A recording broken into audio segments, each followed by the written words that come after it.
먹구름이 잔뜩 낀 날입니다. 비가 오는 날이었습니다. 비행기를 타고 이제 LA로 가게 됩니다. 마음이 좀 무겁고 어두웠습니다. 배웅과 함께 비행기가 이륙하면서 박차고 비행기가 이제 창공을 올라갑니다. 한참 올라가니까 구름을 뚫고 이제 올라갑니다. 근데 그곳에 찬란한 태양이 비치고 있었습니다. 제 마음이 정말 시원했어요. 전 그것을 보면서 하나님의 은혜가 이거구나 생각합니다. 우리가 살다 보면 먹구름이 낍니다. 비가 올 때도 있고 눈이 올 때도 있습니다. 하지만 여러분 구름 위에는 언제나 광명한 태양의 햇빛이 찬란하게 비추고 있다는 것을 기억할 수 있기를 바랍니다.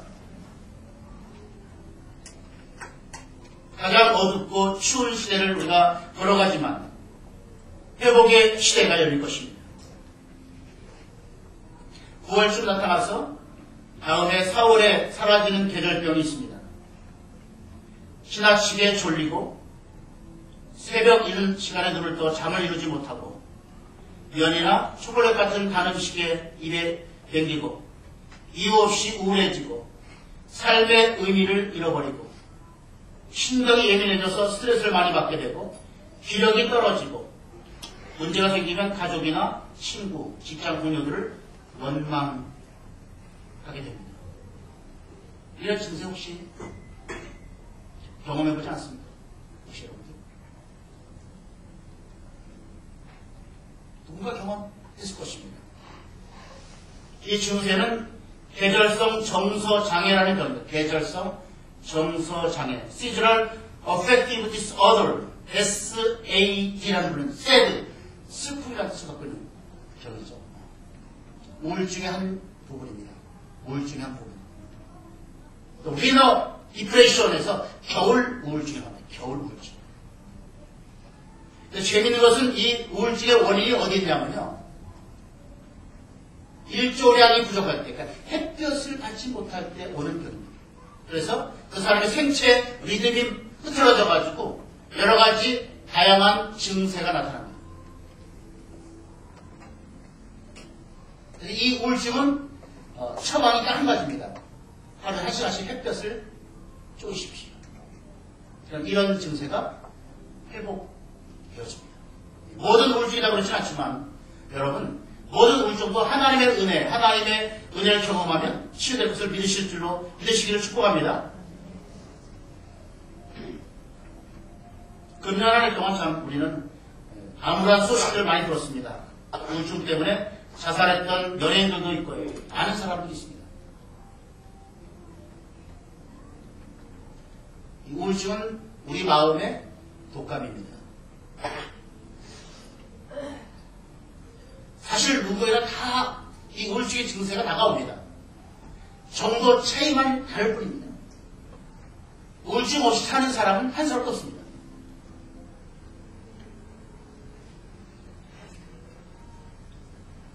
한국 청소년 개발 훈련에서 앙케이트 조사를 했는데요.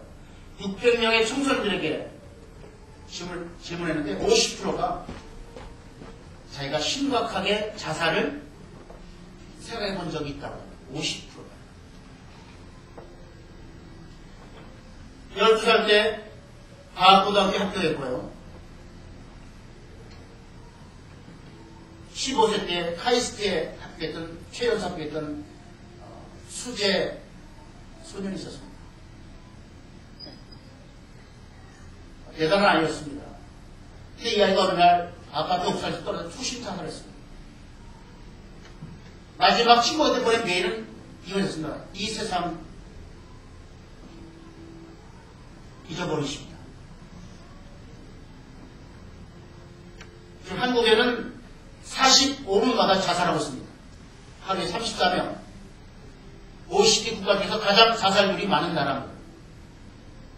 거기에 70% 80%가 우울증과 연관되어 있습니다. 오늘 성경은 엘리야의 우울증을 우리한테 설명합니다. 엘리야의 영적 실체는 사실 우울증이었습니다. 그 원인이 무엇이고 어떻게 그 우울증을 극복하고 이길 수 있었는가를 저는 오늘 본문을 계속 함께 살펴보기 합니다.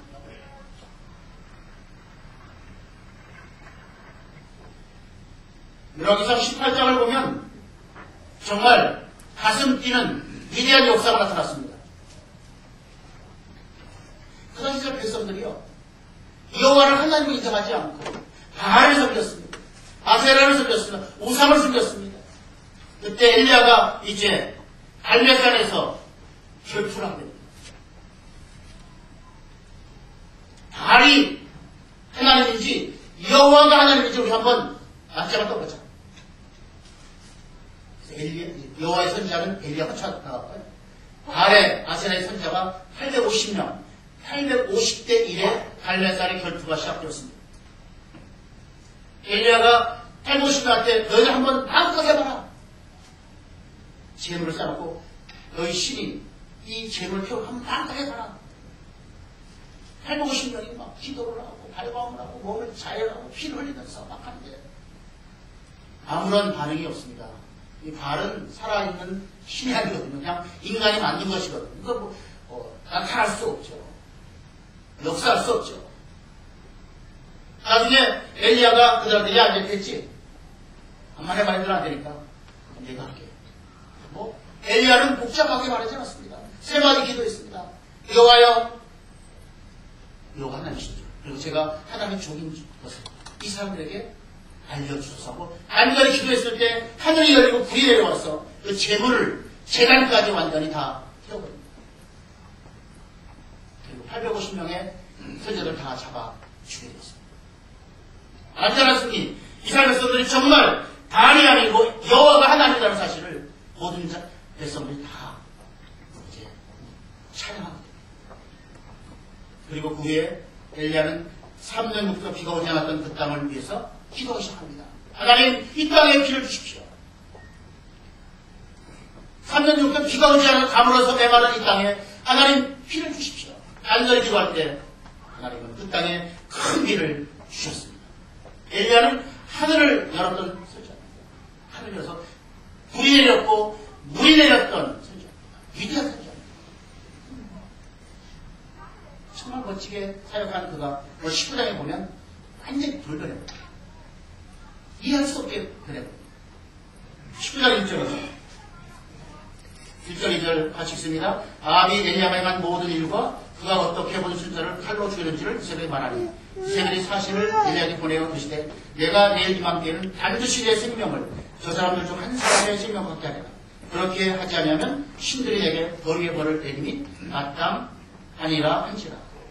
그가 이 형편을 보고 일어나 자기의 생명을 위해 도망하여 함대하고 위대한 승리를 체험했던 엘리야가 지금 쪼그라들었습니다. 갑자기 완전히 급전 직화, 완전히 다운됐습니다. 그래서 의외 아닌가요?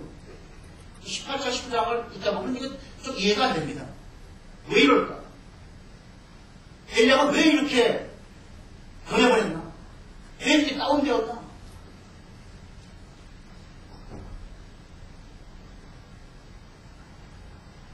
그건 뭐 때문에 된 거예요? 이세벨의 말 한마디. 이세벨의 말 한마디. 이세벨이라는 여자는 어떤 여자냐면요. 이스라엘 근처에 있는 시돈이라는 나라 왕 엣바알의 딸이었고요. 그래서 아합이라는 이스라엘 왕과 결혼했던 왕비입니다.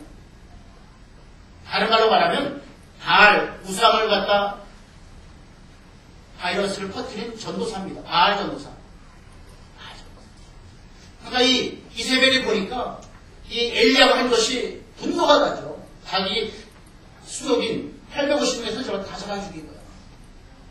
바알은 아무것도 아니고 여호와 하나님이라는 것을 갖다 백성들이 다 기적으로 드러내버리니까 이세벨이 분노했습니다. 그래서 화를 내면서 너 내일까지 너 죽을 거야. 네가 죽인 850명처럼 너도 죽어갈 거야. 그 소리를 듣고 엘리야가 이제 나옵니다. 침체에 빠집니다. 순간적인 말 한마디였지만 엘리야는 하나님을 버리셨다는 생각을 갖게 됩니다. 하나님 어떻게 된 겁니까? 하나님을 위해서 이렇게 엄청난 일을 했는데 저런 이세벨 저런 여자 하나 입못 먹습니까? 저 사람이 날 죽였다는 게 뭡니까 이게? 하나님이 날 버리시는 겁니다. 두 번째는 모든 사람들이 나를 갖다 소외하고 나를 왕따시킨다. 엘리야 스스로는 자기 자신을 갖다 폐쇄하면서 마음을 닫아버리면서 정말 나는 이제 별 볼일 온 사람이다. 아무것도 할 수 없겠다. 그래서 그 광야의 가게로 나가서 오뎅나무 아래서 이런 표현합니다. 4절입니다. 4절. 같이 읽을까요? 자기 자신은 광야로 들어가 하룻길쯤 가서 한 오뎅나무 아래에 앉아서 자기가 죽기를 원하는데 여호와여 넉넉하오니 지금 내 생명을 거두시옵소서. 난 내 조상들보다 낫지 못하나이다. 뭐라고 하고 있습니까?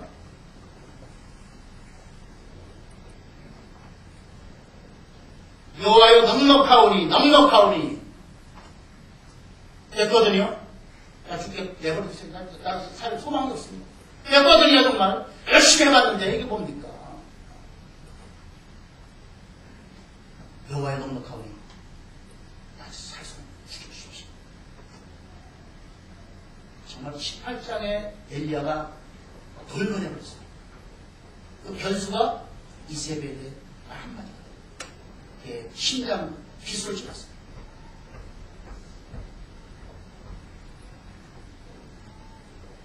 여러분 그 공처가 혹시 계십니까? 공처가 안에 무서워한 사람. 공처보다 더 센 게 경처가 안에 보면 경기를 일으키고 더 심한 건 기처가 졸도하십니다.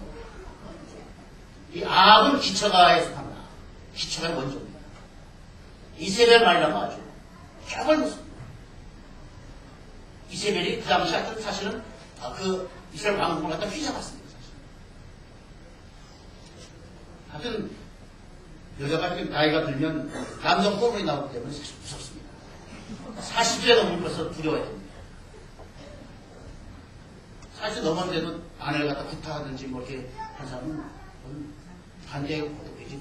마지막 늙어서 어떻게 하시려고 그러십니까?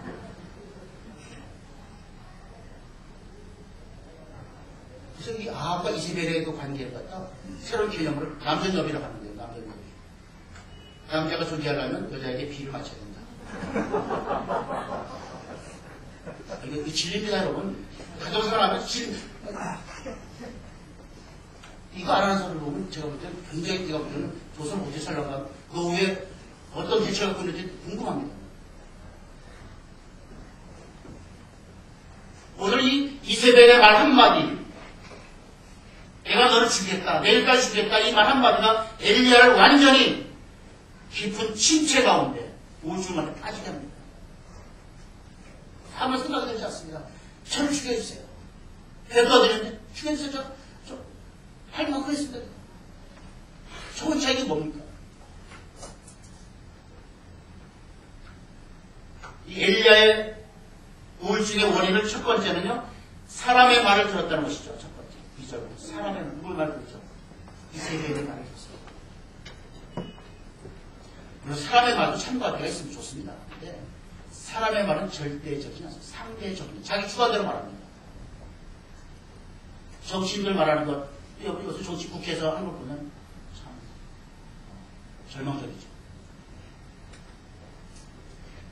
정치 수익은 올라갈 텐데 CNN으로 다 해가지고 다 보여주고 세워줘. 사람의 말은 사실은 물론 참고할 뿐이지만 사람의 말은 절대적 아닙니다.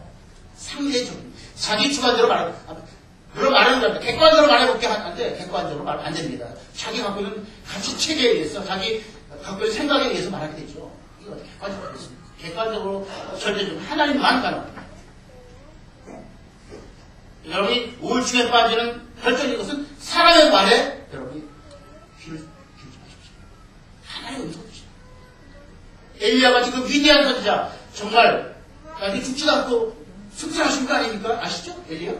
불덕을 타고 올라갔던 위대한 선지자, 그 사람도 그 선지자도 이 땅에 있는 동안 영적 침체, 깊은 우울증을 경험하게 된 것은 사람의 말에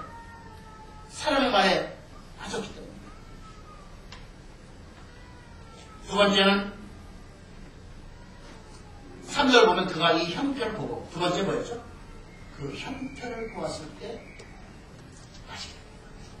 그 상황과 행정을 바라보면 아시게 되십니다. 어떻게 우리 보면 앞뒤로 봐도 지금 길이 보이지 않고 너무 힘들지 않습니까? 좌절할 일이 많고요. 낙심할 일이 많습니다. 하지만 여러분은 행동 보지 마시고 뭘 봐야 되죠? 하나님의 약속을 보시고 하나님의 주신 언약을 붙잡을 수 있기를 축복합니다. 왜요? 하나님의 언약은 실수가 정확하게 되고요. 회복되고 축복이 우리 가운데 약속되었기 때문입니다. 엘리야는 그 형편을 보고 결국 두려워하셨습니다. 겁이 났습니다. 세 번째 그는 어디로 갔겠죠? 도망을 갑니다. 야반 도주합니다. 그 말고 다 튑니다. 여기다가 내가 잡혀 죽지. 저 이세벨이라는 여자 국종한테 내가 걸렸으니까 죽을 거야. 엘리야가 우울증에 빠진 깊은 영적 침체에 빠졌던 원인 첫 번째는 뭐예요? 사람의 말을 듣는 것이고, 두 번째는 환경을 봤다는 것이고, 세 번째는 도망갔다는 것이고.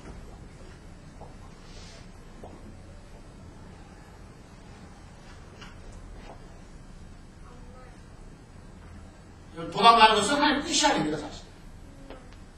도망가는 것은 한 가지 경우가 있습니다. 육체적인 유혹에 빠질 때, 그래서 이 죄를 범할 수 있는 상황이 있을 때, 그때는 도망가는 겁니다. 그때는 도망가야 돼요. 요셉이 보디발의 아내가 동침하자고 이렇게 막 붙잡고 늘어섰을 때, 요셉이 뿌리치고 도망갔습니다. 그건 도망가야죠. 그분이 전자리나 거룩한 분이니까는 거기서 다 버티고 있다가는 악한 영의 벽에 넣어서 상담 죄를 범할 수 없습니다. 여러분, 인간은 완전하지 않습니다. 목사가 자 누구든지 완전하지 않습니다. 우리 스스로 정말 성결하게 죄 안 지고 살 수 없습니다. 하나님 성령의 도움이 없이는, 믿음이 없이는 우리가 불가하기 때문에 죄 지을 자리에서 가지 마시고요. 죄를 지금 지을 수 있는 그런 상황에서는 도망가셔야 됩니다. 육체적인 특별히 죄를 지을 통이 말이에요. 요셉이 비겁한 사람 아닙니다. 믿음의 사람이었고 순결한 사람이었어요. 하나님의 사는 사람이었습니다. 하지만 그는 보디발의 아내가 동침하다가 도망갔습니다. 왜요? 거기 있으면 잘못하면 자기가 죄 질 수 있거든요. 17세니까 성적으로 굉장히 호기심도 많고 거기에 굉장히 강한 그런 시대였습니다. 그러니까 막 처음 도망갔습니다. 하지만 여러분, 악한 영의 역사와 여러분들 대처할 때 여러분 도망가시면 안 됩니다. 담대하게 대처하셔야 됩니다. 결국에 서서 악한 영과 여러분이 맞닥뜨리면 우리 힘으로 이긴 것이 아니고 우리 안에 계신 성령께서 그리스도의 영으로 역사하셔서 지혜와 권능이 나타나서 그 싸움을 이기게 된 것입니다. 도망가지 마십시오. 도망가면 실패합니다. 엘리야는 바로 이런 세 가지 요인 때문에 결국 깊은 침체 가운데, 나라 가운데 빠져들어갔던 모습을 보여주고 있습니다.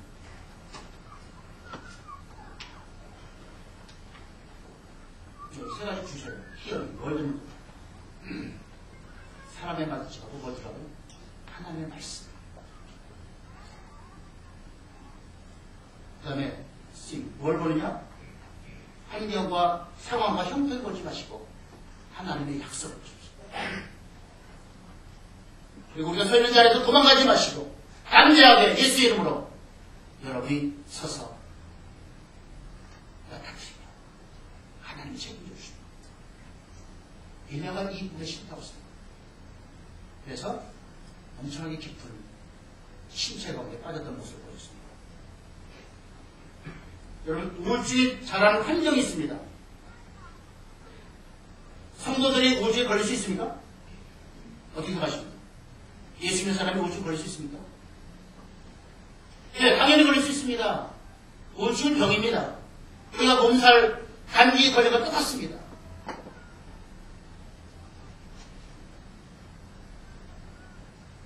오늘 엘리야도 치명적인 우울증 가운데 빠져있던 모습을 보여줬습니다. 그러면 여러분이 우리가 이렇게 건강하려 병화되려면 환경을 바이러스, 균들이 기생할 수 있는 환경을 갖다가 여러분이 미리 정리하면 그런 것들이 우리가 건강을 유지할 수가 있죠. 그래서 여러분 우울증에 빠지지 않으려면 환경인데 첫 번째 환경은 뭐냐면요. 부정적인 자아상입니다. 부정적인 자아상. 우리가 우울증에 빠져서 내가 누구인지를 잘 모를 때 우울증에 빠집니다. 아이덴티티, 나의 정체성이 분명해야 됩니다. 나는 하나님께서 만드신 최고의 걸작품입니다. 나는 명품입니다. 하나님께서 보물처럼 열린 존귀한 하나님의 자녀입니다. 이 자아상을 가지고 있어야 됩니다. 마귀는 그렇게 하잖아요. 사단은 여러분 와서 자꾸 속삭입니다.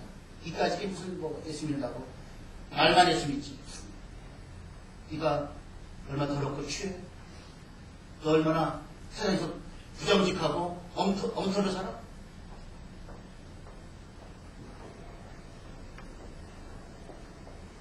이거 진짜 하나님의 자녀야. 말만 자녀지. 사탄이 계속해서 공격합니다. 우리 연약한 부모 갖다 약점을 사단은 귀신은 너무나 귀신처럼 알기 때문에 계속 공격합니다. 네가 죄를 지면서 네가 불성실하면서 실도 안 지고 맨날 오방 다니면서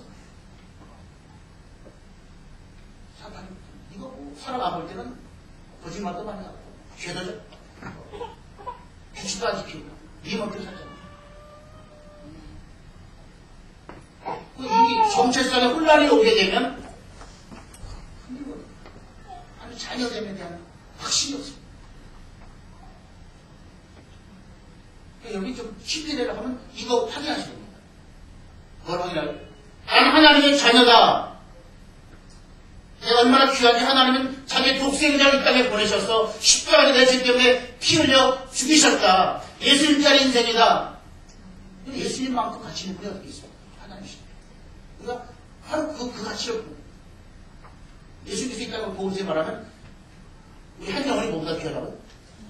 천하보다 귀하다는 것이 여러분 그냥 해보는 소리가 아닙니다. 하나님 그냥 한번 그냥 과장법으로 천하보다 그게 아닌데 천하보다 귀하신다 여러분.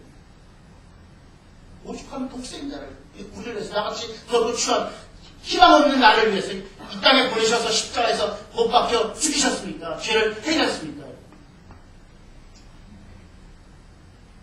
정체성은 하나님의 자 명품입니다. 구찌가 명품이 아니고요. 이것도 뭐죠? 베리사체 뭐인데 그 세상에 말하는 것이고 진짜 명품은 여러분입니다. 하나님의 형상으로 하나님께서 만드시고 하나님이 얼마나 잘 만들었으면 하나님 스스로 쉬 감탄에 감탄했습니다. 우리 사람 만드시고 여섯째 날 여러분 힘들 때마다 혹시 여러분 사탄이 공격할 때마다 이거 붙잡고 싶어요. 정체성. 나는 하나님의 자녀다. 사람들은 나를 우습게 여기고 사람들은 학력이라도 뭐를 보고 나를 어떻게 할지 모르겠지만 이제 뭐야 얼굴 보고 뭐 좀 멀쩡히 아니다 하고 뭐 할지 모르겠지만 하나님은 우리 중심을 보신 하나님은 나를 이 세상 가장 귀하고 사랑하고 나와 함께 하시는 놀라우신 나의 아버지인 것을 믿으시기 바랍니다. 긍정적인 자아상을 가져야 됩니다. 건강한 자아상을 가져야 됩니다. 이거 안 되면 이 환경 부정적인 자아상을 가지면 바로 넘어갑니다. 조금만 문제 생기면 나쁜 별볼이 없습니다. 역시나 했더니 혹시나 했더니 역시나 그런 거죠.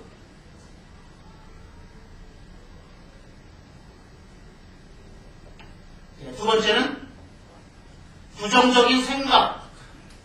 첫 번째 부정적인 자아상이에요. 두 번째 부정적인 생각. 여러분 내가 마음속에 생각이 있다면 이게 전부 다 진리라고 오해하지 마십시오. 내 말 떠오르는 생각은 많은 부분에 사단이 씨앗을 뿌린 것들입니다. 우리를 넘어뜨리기 위해서. 욕심, 교만, 질투, 시기, 음심, 말 수 있는 생각들이 나한테 많이 오는데 이걸 여러분이 많은 사람이 내가 생각하니까, 아, 이건 뭐, 본능적인 거니까 괜찮지 않은 분인데, 아닙니다, 여러분. 마귀가 준 겁니다. 딜리터십니다. 세이브 하지 마시고, 딜리터 삭제하세요. 나는 나하고 상관없다. 너는 마귀의 속성이니까. 나는 하나님의 자녀니까. 의와 경건과 겸손과 온유와 사랑과 화평과 절제. 많은 사람이 부정적인 생각을 세이브합니다. 세이브하시면 됩니다. 딜리트 하셔야 됩니다. 지우셔야 돼요. 삭제버리셔야 돼요.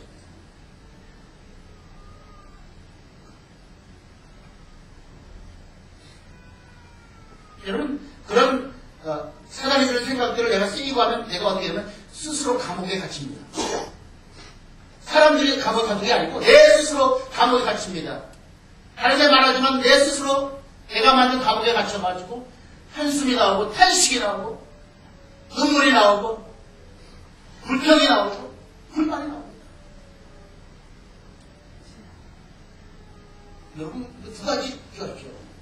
우울증에서 이기려면 이 환경을 제거해야 돼요. 그럼 바이러스 잘 떠나게 됐습니다. 우울 바이러스. 첫 번째 뭐라고요? 건강한 자아상을 가집니다. 긍정적인 자아상. 나는 하나님의 자녀야.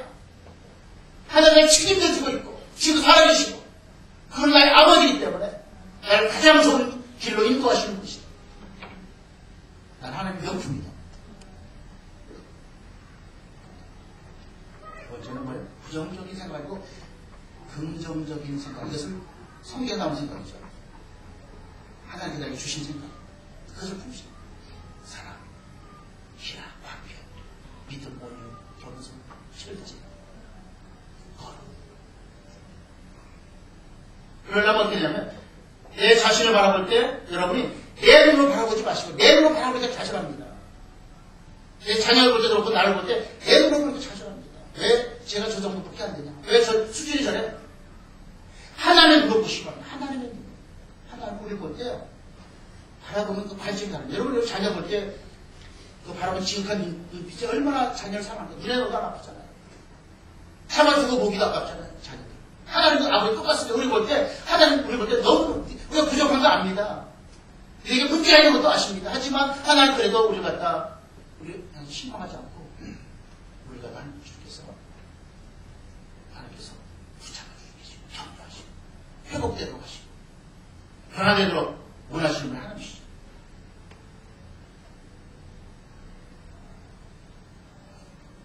우리가 우울증이라고 하면 좀 부정을 생각하죠. 우울증하면 이거 정말 나쁘다. 사실은 제가 미국에서 이런 잊어버려요. 나온 최근에 나온 책이에요. 근데 그 책 보고 굉장히 도전을 받았습니다. 우울증은 하나님의 선물이다라는 책이 나왔습니다. 우울증을 통해서 오히려 이걸 잘 극복하면 엄청난 축복을 얻게 됩니다. 사실 역사를 이끌어갔던 수많은 사람들이 전부 다 우울증의 사람들이에요. 대표적으로 제가 알려드릴까요? 미국의 유명한 대표는 에브라함 링컨. 에브라함 링컨이 물론 성경의 사람, 말씀 보고 기도한 사람입니다. 하지만 그가 그렇게 독특한 카리스마적인 리더십을 갖게 된 것은 그가 우울증을 경험하는 거죠. 링컨의 우울증이라는 책이 나와 있습니다. 우리나라 번역되는지 모르겠습니다. 미국에 있습니다. 근데 링컨은 자신이 그 우울증에서 고통당하고 힘들어하면서 거기에서 하나님 붙잡고 말씀을 붙잡으면서 기도하면서 이 우울증을 극복하고요. 정말 역사상 전무후무한 가장 존경받는 리더십을 그가 발휘할 수 있었던 것입니다. 여러분, 이 우울증은 사실은 우리가 믿음으로만 잘 극복하면 오히려 하나님의 큰 영광을 나타내는 도구가 될 수 있다는 것이죠. 그게 경험할 때는 힘들지만 윌터 디즈니라는 사람 아시죠? 하나 잘 그린 사람입니다. 하지만 그가 그린 것을 갖다 전부 다 가서 10군데, 100군데 했는데 다 이 신뢰가 없다고 다. 넌 재능이 없으니까 안 된다고 다 해서 좌절했습니다. 계속 우울증에 빠졌습니다. 그가 어느 날 지나가다 한 교회를 발견하고 예배당에 들어가서 이제 하나님께 기도하십니다. 기도라기보다는 사실 하나님께 정말 탄식하는 거죠. 하나님, 저 죽겠어요. 이게 뭡니까? 이 젊은 나이에 제가 할 일도 없고 재능도 없고 제가 어떻게 살라 말할까. 눈물 뿌려 기도할 때 그 교회 담임 목사님이 하도 소리가 무슨 소리가 나니까 제가 나와서 보고 상담하게 됩니다. 청년회도에 만화로 꿈꾸는 사람인데 소망에서 재능이 없다고 완전히 지는지 아주 얼굴로 느꼈습니다. 담임 목사가 얘기했습니다. 청년 그래도 자네는 할 만한 능력이 없겠지만 하나님은 할 능력이기 때문에 그렇지만 하나님 붙잡고 기도해보세요. 하나님 믿고 하면 나가겠어요. 그러면서 그 교회 창고를 갔다 이 밀터진한테 집도 절도 없었거든요. 이 주택, 이 공간에서 좀 환경 좋지 않지만 여기서 기도하면서 새로운 하나님의 그 영광을 그렇게 한번 다시 한번 해보세요. 다시 한번 시도해보세요. 이 디즈니는 그 창고에서 이제 먹고 마시면서 거기서 자면서 쥐와 동고동락하면서 살았습니다. 징그러운 쥐가 어느 날인가 아름답게 보이십니다. 쥐 아시잖아요. 쥐. 그래서 영광 미키 그 사람의 인생을 바꾼 단 한편의 것이 그 사람의 인생을 바꾸지 않습니다. 지금 디즈니랜드, 디즈니 월드 엄청난 역사를 일으키지 않습니다. 그게 우울증 가운데서 나온 작품.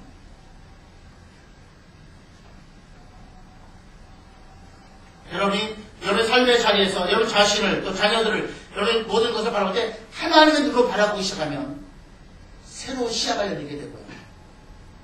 하나님의 주신 그 놀라운 역사를 체험할 수 있음을 믿으시기 바랍니다. 오늘 5절 18절에 보면 하나님 어떻게 엘리야를 치유하시는가. 5절에 보면요, 5절 같이 있습니다. 모든 나무의 아래에 누워 자더니 천사가 그를 만지며 그에게 이르시되 일어나서 먹으라 하는지라. 어떻게 엘리야를 영적 침체에 빠진 깊은 우주에 빠진 엘리야 어디 보자. 첫 번째 누워 자더니 잠을 통해서 치유하십니다. 첫 번째 잠을 주십니다. 무력감에 빠진 엘리야에게 깊은 좌절감에 빠진 엘리야에게 먼저 잠자게 하셨습니다. 잠자게 하셨다.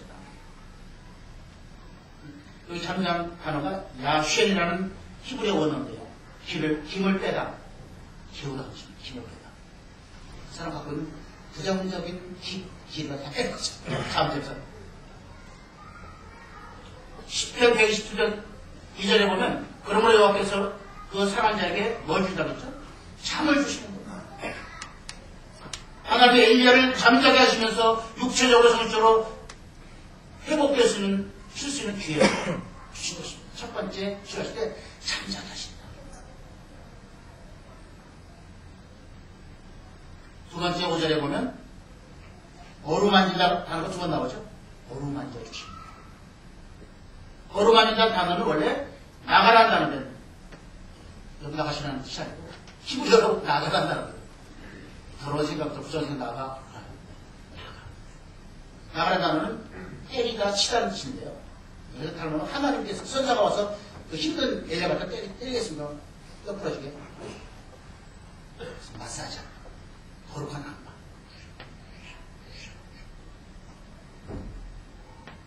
영적 상처받고 힘든 엘리야를 하나님께서 천사를 보내서 거룩한 악마를 하십니다. 여러분 단순히 그냥 몸만 안마한 것이 아니고 사실은 내 마음을 안마하고 만져주셔서 회복할 수 있도록 하나님 역사에 가시는 모습을 기억하시기 바랍니다. 하나님 지금 살아계시고 우리한테 찾아오셔서 우리를 만져주시고 우리의 육체와 우리의 정신, 우리의 마음, 우리 영혼을 만져주시는 하나님을 믿으시기 바랍니다. 사랑의 터치를 우리를 통해서 굳어진 상처를 치유하십니다. 아픔을 치유하십니다. 하나님 어떤 분이라고요?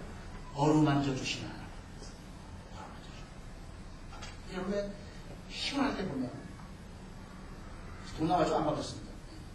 나가게 되면, 해지표 할 때 보면, 마사지를 이렇게, 발 마사지 하면, 발만 잘 만져줘도 피가 슉 들어가죠. 경험 좀 없어요? 미안합니다. 저만 받아서. 확 들이죠. 돈도 싸요. 우리 돈 한 2, 3천만 줍니다. 그러니까 하나님께서 이 영적으로 침체에 빠지고 기분에 빠진 엘리야를 재워놓고 그 다음에 두 번째 단계는 만져주셨고 그냥 친 게 아니고요. 만져주셨고 마사지하셨고 거룩한 한마 그러면서 생수를 준비하시고 떡을 준비하셔서 이제 먹이시는 장면 어루만져 주시는 하나님 어루만져 주고 있습니다. 세 번째 하나님의 방법은 11절, 12절, 15절까지 보면 음성을 들려주셨죠. 하나님의 음성을 들렸습니다. 진 가운데, 불 가운데 큰 음성이 아니었고 세미한 소리로 찾아오셨습니다. 엘리야에게, 지치고 고난 엘리야에게 하나님의 세미한 음성이 들렸습니다. 음성은 두 가지로 나옵니다. 첫 번째는 격려의 음성이었고요. 엘리야가 지금 좌절하고 낙심하고 침대에 빠진 것 중에 하나는 왜 나만 이렇게 고생합니까? 그걸 나오죠. 나만 잘밖에 없어요. 피터지게 싸우고 했는데 나밖에 없습니다. 그 착각이었습니다. 하나님은 아직도 바알에게 무릎 꿇지 않는 사람이 7천명 있어. 왜 노름차야? 아직도 너의 동역자가 많아. 하나님을 사랑하고 섬기는 사람이 아직도 많이 있다고. 왜 너는 혼자라고 자꾸 그렇게 고집하니? 왜 혼자라고 그렇게 착각하니? 경가지. 하나님 사람. 여러분 신앙생활 할 때 종종 그런 말이 들었어요. 왜 나만 이렇게 고생하냐? 왜 나만 이렇게 힘들게 이게 굳은 일 나만 해야 돼? 나만이 아니라 많은 사람이 똑같은 그런 희생 헌신을 통해서 주님을 섬기고 사랑하고 있음을 기억하시기 바랍니다. 독립자들이 많이 있습니다. 믿음의 사람들이 많이 있습니다. 혼자밖에 없다고 외롭고 힘들어하는 엘리야에게 아직도 바라게 보지 않은 정말 믿음의 사람이 7천명이나 있다. 두 번째 음성은 사명을 주시는 음성입니다. 사명, 미션, 사명을 주셨다. 여기 세 가지 사명입니다. 첫 번째는 아람 왕을 갖다 기름부어 세우게 아람 왕. 이스라엘과 변두리 왕이죠. 그 다음 두 번째는 북이스라엘 왕을 기름부어 세우게 합니다. 그 다음에는 엘리야의 후계자로 엘리사를 기름부어 세우고 세 명의 사람을 갖다 세우는 사명을 주십니다. 예수 믿는 사람은 다른 말로 사명 따라 살거든요. 우리는 사실 사명 따라 삽니다. 사명 있는 사람 하나님께서 사명 따라 살도록 능력도 주시고 지혜도 주시고 축복하십니다. 사명이 안 되면 죽지도 못합니다. 하나님께서 붙잡습니다. 사명하는 것입니다. 여러분 엘리야에게 사명을 주신 것은 살아갈 이유가 있는 것이죠. 나의 사명이 있구나. 귀한 사명, 왕을 두 명 세우고 나의 후계자를 세우는 이 고귀한 사명, 하루씩 사명. 엘리야가 다시 일어날 수 있는 그런 마음을, 결단을 갖게 합니다. 그래서 이제 바로 회복됩니다. 이게 본능입니다. 바로 시작합니다. 엘리야가 너를 위해서 나 죽여주세요 하던 사람이 바뀌었습니다. 이제 제가 주신 사명을 위해서 당당하게 나갑니다. 회복되었습니다. 치유되었습니다. 세 가지. 치유하실 때 잠을 주시는 하나님, 어루만져 주시는 하나님, 사명, 우리에게 정말 말씀하시는 음성을 주시는 하나님. 하나님이 우리 가운데 함께 하실 때 우리의 모든 문제가 해결될 줄 믿습니다. 우리의 우울증은 깨끗하게 치유될 줄 믿습니다. 하나님 오늘도 치유하신 하나님이십니까? 살아계십니다. 성경되는 것이 아니고 지금도 살아계시기 때문에 우리가 정말 불을 박차고 났을 때 태양은 광선이 쫙 비치듯이 우리가 마음에 어둡고 힘든 곳이 있지만 하나님의 은혜의 햇빛이 비치기만 합니다. 깨끗하게 치유될 줄로 믿으시기 바랍니다.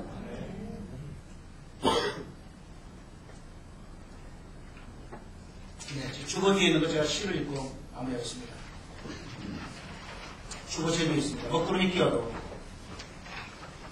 먹구름이 잔뜩 끼어도 낙심치 않는 것은 그 위에 태양이 빛나고 있기 때문이다. 보이던 보이지 않던 믿던 믿지 않던 여전히 당신 내 안에 계시며 아픔 속에서도 웃을 수 있고 고통 가운데서도 감사할 수 있고 터널을 지나면서도 노래할 수 있고 어두운 밤에도 춤출 수 있는 것은 곧 찬란한 아침으로 해봅니다. 기도하십니다.